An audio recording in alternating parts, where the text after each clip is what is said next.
Bonjour à toutes et à tous. Modulation du taux de prélèvement à la source, dispositif de soutien au contrat d'apprentissage et pro modifié.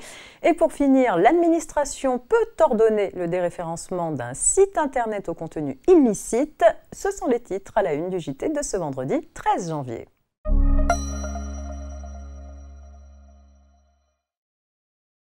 Le montant du prélèvement à la source sous forme de retenue ou d'acompte peut être modulé à la hausse ou à la baisse à la demande du contribuable grâce au service en ligne « Gérer mon prélèvement à la source » sur le site impôts.gouv.fr. Si la modulation à la hausse est libre, la modulation à la baisse est en revanche encadrée.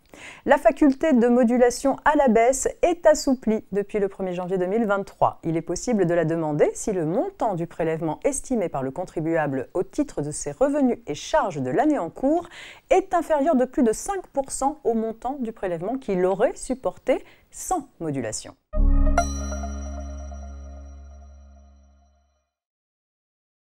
Un décret publié le 30 décembre 2022 modifie le montant de l'aide unique versée par l'État aux employeurs d'apprentis. Il instaure aussi une aide exceptionnelle pour les contrats conclus en 2023 à l'attention des employeurs d'apprentis qui ne peuvent pas bénéficier de l'aide unique ou qui embauchent des jeunes de moins de 30 ans en contrat de professionnalisation. Dans les deux cas, l'aide est de 6 000 € maximum, sachant que ces deux aides ne se cumulent pas.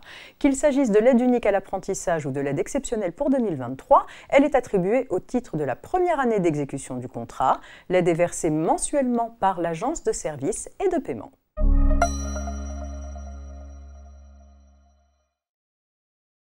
Depuis une loi du 3 décembre 2020, lorsque les agents de la Direction générale de la concurrence, la DGCCRF, constatent qu'une interface en ligne, notamment un site internet, produit des contenus manifestement illicites, ils peuvent signaler son adresse électronique aux opérateurs de plateformes en ligne afin qu'ils cessent de la référencer et limitent ainsi leur accès. Une société estime que ces dispositions portent atteinte à la liberté d'expression et de communication, à la liberté d'entreprendre, ainsi qu'au droit à un recours juridictionnel effectif. Elle a donc saisi le Conseil constitutionnel, reprochant notamment à la loi de permettre à l'administration d'ordonner le déréférencement d'un site internet sans avoir à demander l'autorisation d'un juge, ni prévoir que ce déréférencement doit être limité dans le temps et au seul contenu manifestement illicite.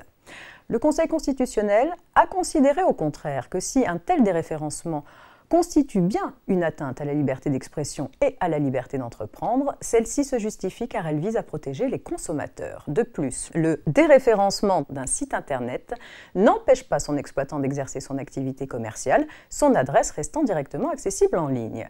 Il valide en conséquence la possibilité pour l'administration d'ordonner à une plateforme en ligne le déréférencement de sites internet au contenu manifestement illicite. C'est la fin de cette semaine de JT préparée par la rédaction de la Revue Fiduciaire. Très bon week-end à toutes et à tous et on se retrouve dès lundi, bien sûr.